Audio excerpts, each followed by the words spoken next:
What are you going to do to dissuade President-elect Trump from imposing tariffs on the UK? Well, I'm not going to speculate as to what he is going to do.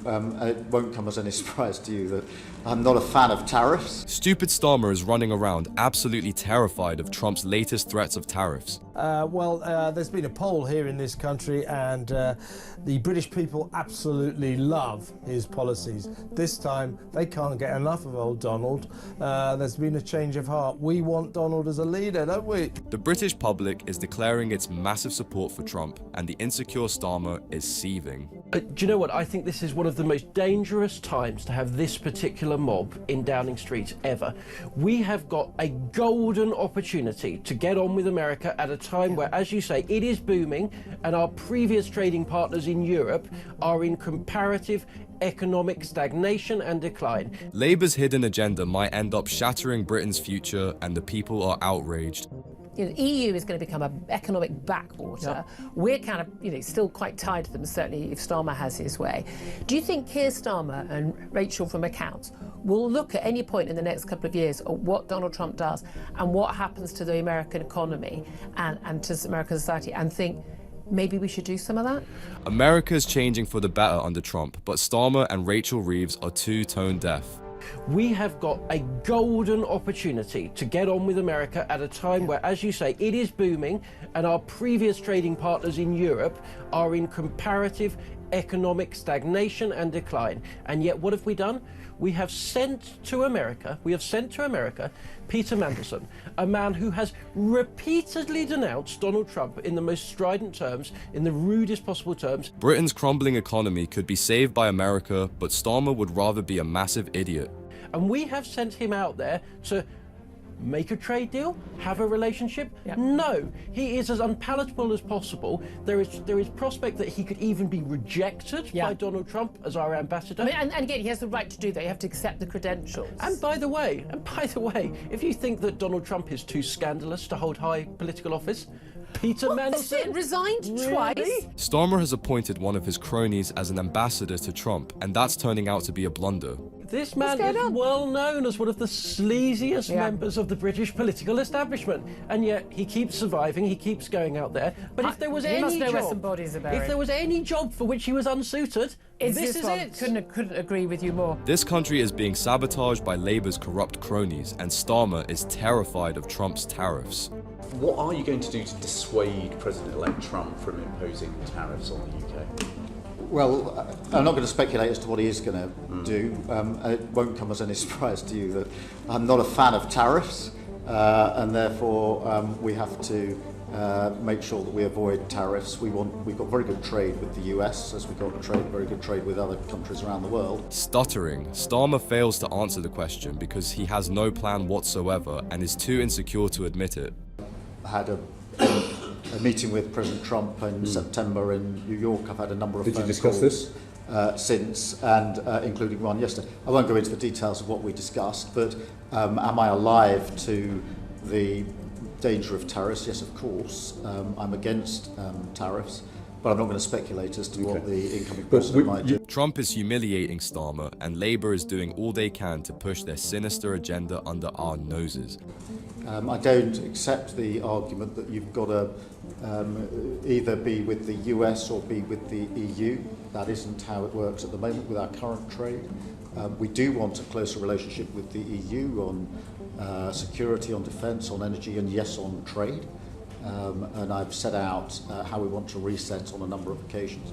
At the same time, I want to improve our trading relationships with the US. Is that going to be easy? Of course it's not. Do I think we can make progress? Yes, I do. Delusional as ever, Starmer is living in a fantasy land while Trump is doubling down on his threats. Because Sir Keir Starmer's deal has been delayed over, well, a whole host of reasons, really, but it boils down to a lot of concerns over Chinese influence. Yeah, back in October, Number 10 announced that it would hand over the sovereignty of the island to Mauritius, where there is a joint US and UK military base. Well, Donald Trump's not happy. The president-elect, of course, is beginning celebrations this weekend ahead of the inauguration on Monday, but he seems to be putting his foot down. Along with potential tariffs that will cripple our economy, Trump is slapping Starmer by defying his idiotic deal over the Chagos Islands. From the very start, Labour was making a huge mistake by signing off such an important military base, knowing full well that China might get their hands on it. Now, Starmer and Labour might be okay with making blunders, but Trump isn't. There's very real security concerns over the island, and Trump is trashing the deal along with Starmer's reputation. Because it's revealed a record number of millionaires have fled the nation since Mr. Starmer's entry into number 10. Yeah, last year alone, it's thought more than 10,000 millionaires left the country. Not so good, is it? The Treasury is now facing pressure to revive the non-dom tax status amid fears that more millionaires are going to leave. While the threat of Trump's tariffs is mounting up, Rachel Reeves is busy making a complete mess of the country's economy. Make no mistake, our economy is already at the brink of collapsing, and Starmer's insecurities might end up making life miserable for us. Businesses are crumbling and the wealthy people are leaving Britain, leaving us to deal with the massive consequences. If, on top of all this, we're hit with tariffs too, inflation and cost of living will shoot through the roof, and we'll only have this incompetent Labour Party to blame. We are going to pay, or we were going to pay, for the privilege of giving this away to Mauritius, which is 1,300 miles away, so they're not exactly near neighbours, are they? And a lot of concern, I think, from Washington over the closeness of Mauritius with China. And of course, with Trump coming in, it's all in the mix now, and it's amazing how Trump's influence, even before he gets inaugurated on Monday, is apparent. Starmer tried to get this idiotic woke deal to get through with the help of Biden before Trump got into office, but now it's too late for him. Labour is motivated by this weird guilt and desire to somehow make up for the past by offering reparations to these nations. They're too blinded by this woke narrative to realise the threat of Chinese influence in the matter. Luckily, Trump got into office just in time, and one of the first things he has done is slam the brakes on Starmer's misery train. Even Nigel Farage stepped in and gave a chilling warning to Starmer and his gang. And of course, Starmer wants to get on with Trump, even after all the things that they've said about him. He recognises Trump is the guy. And now it's on hold, and we'll have to see what happens.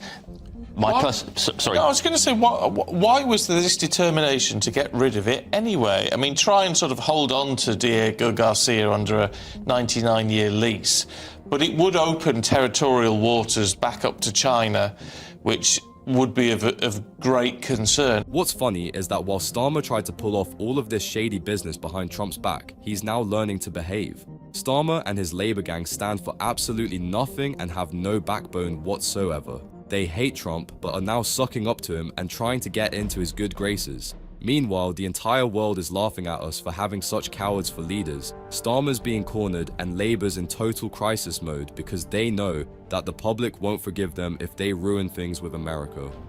So Nigel, the weekend celebrations kick off with a UK-US party here tonight. This is the only ticket in town tonight.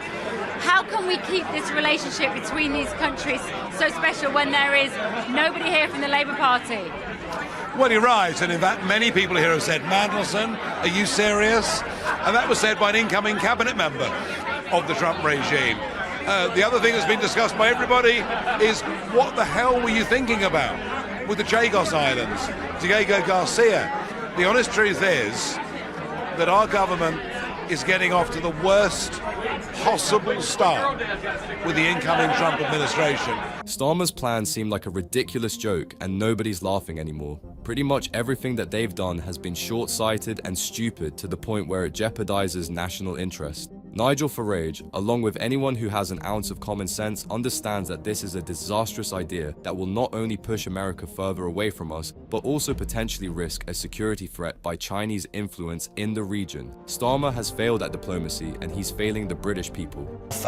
Almost a bit of a reverse ferret, if you like, by the Labour government, because there was a time when only a few weeks ago, they were very keen to push this through. They were looking at front-loading the deal and bunging £9 billion to Mauritius to try and get this deal through.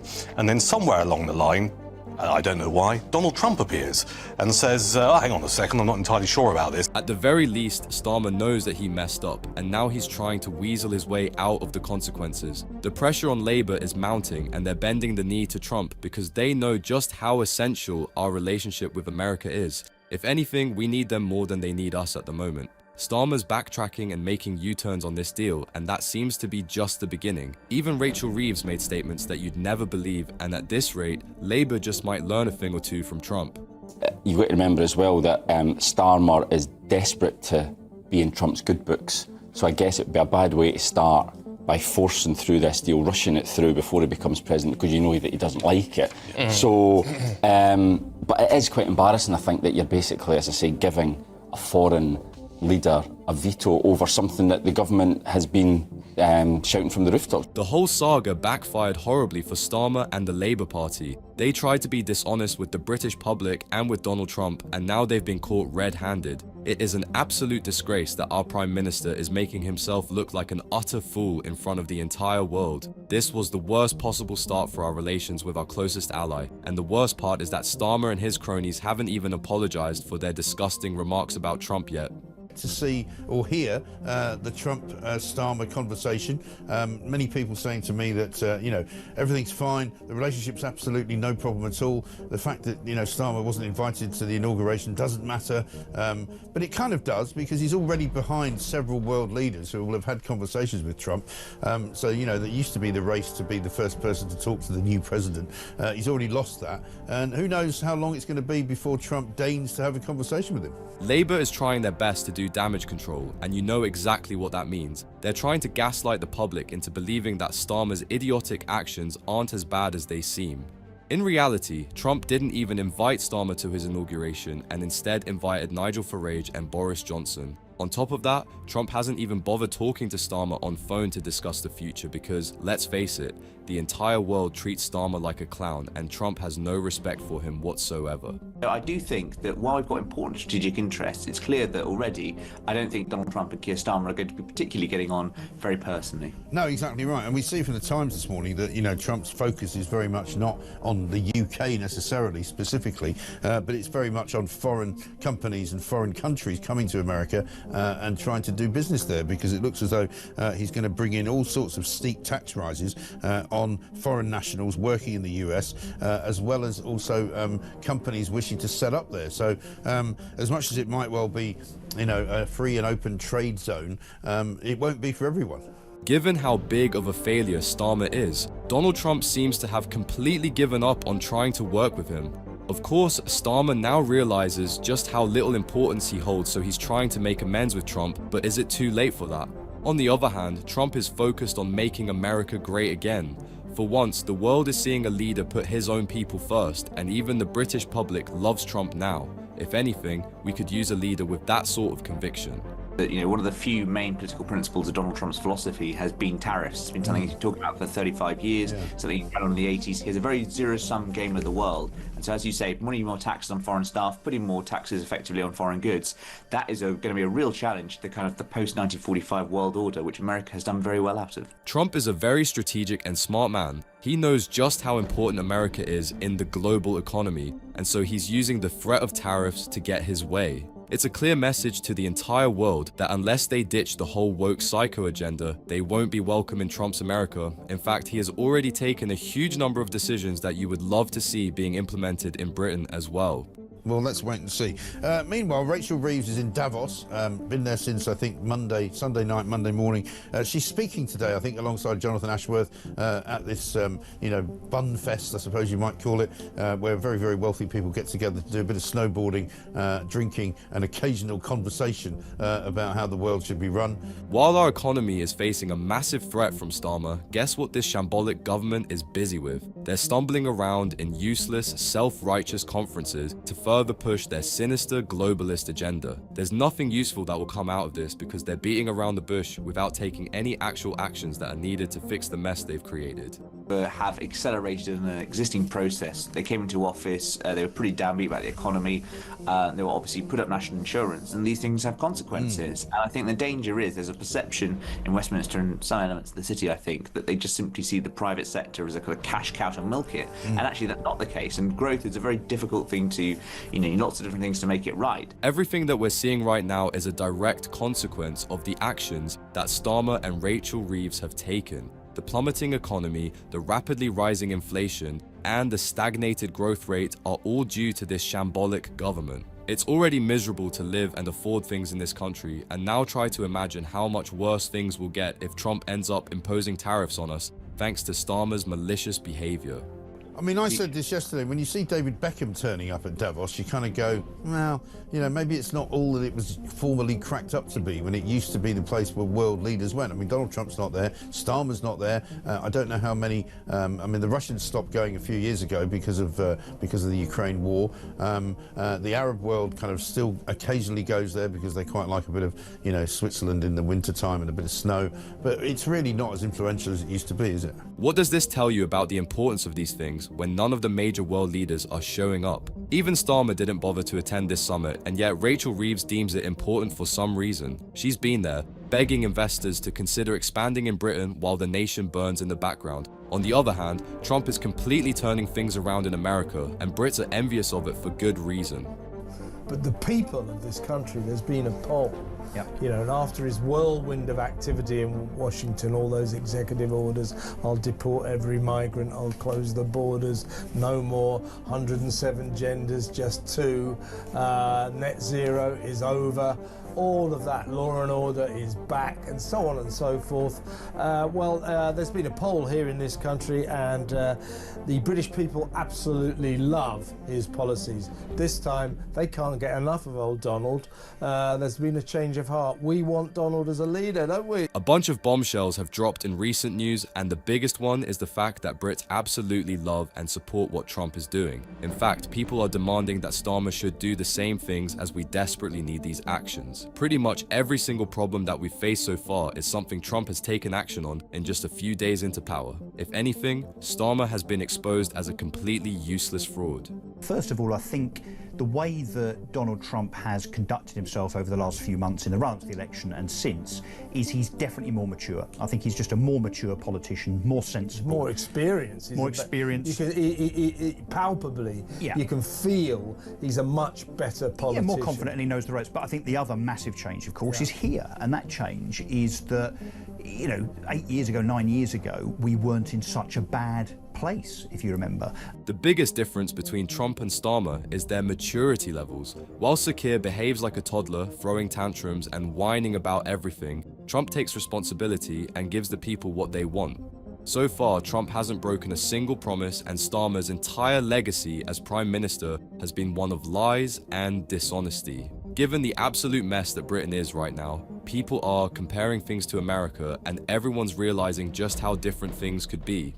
But the other thing, of course, is what we want to see in a politician is exactly what Trump is doing, which is decisiveness. He is being decisive. He said in the run-up to the election, I'm going to do these things: border, inflation, immigration, crime, the people that he's put in place in terms of cabinet, and obviously some of those rather surprising people. And literally within the first 10 days, he did everything. Remember the dozens of promises that Starmer and his gang made during the elections? Well, the entire manifesto turned out to be nothing more than a shameless lie. They've betrayed the public trust at every single chance they've gotten, and that is exactly why they're losing all support. Trump is proving to be a man of his words, while Starmer is getting exposed to be a man who doesn't have even a shred of integrity in him.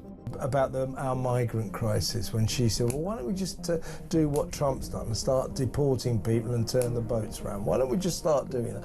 Oh, well, that's not practical. It's very complex. Well, somebody like Trump has come in and say, it's not complex. and it can be practical. These politicians tend to make their own problems. Because they don't want to make tough decisions. Yeah, and they don't want to actually confront the reality of what's going on. As you say, they're scared to make the tough decisions. The fact that Trump has done to control illegal immigration in just a week than Starmer and his idiotic lot have done in 6 months just goes to show what the real problem here is.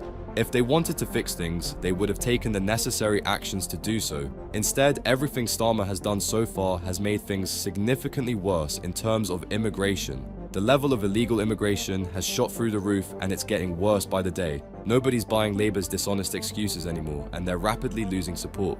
Being decisive, he has made a lot of decisions that he has already enacted by way of what we're talking about, really, the gender definition. I understand today, I think he's issued another load of orders, including him banning transgender people from the military. That's happened. He's done that today. Immigration isn't the only thing Trump is fixing. He's bringing back common sense. The woke nonsense that has plagued our society for so long is being put to an end, and he's starting with the gender nonsense. Starmer struggles to even define what a woman is. They're ruining our society by the minute. Pretty much every single institution is now indoctrinating our kids with this liberal agenda, and for once in a very long time, someone is pushing against that. Is it really any wonder that the British public supports Trump wholeheartedly? As things stand, Trump is exactly what Britain needs, but we're stuck with a massive failure like Starmer. She believes quite clearly that all she's got to do is sit around because there is a natural two-party system. Well, Kemi, if you want a bit of advice, you better keep watching that two-party system, because I think you agree, Russell, it may be disintegrating before our very eyes. Well, it's a one-party system that most of us don't want. Yeah, so be careful, Kemi, because while you look away, everything is changing. It's not just Labour that needs to get their act right. The Tories can learn a thing or two from Trump as well. Kemi Badenoch, in her attempt to revive the Tory party, is in denial of just how important these things are. If she doesn't wake up to reality soon, the Tories will continue to lose support. One thing is for sure, the British public has had enough with Starmerism. This government of lies, dishonesty, and shameless corruption has brought Britain to its knees, and there's a furious backlash mounting against them. The pressure is getting to Starmer, and you can join the movement by liking this video and subscribing to the channel.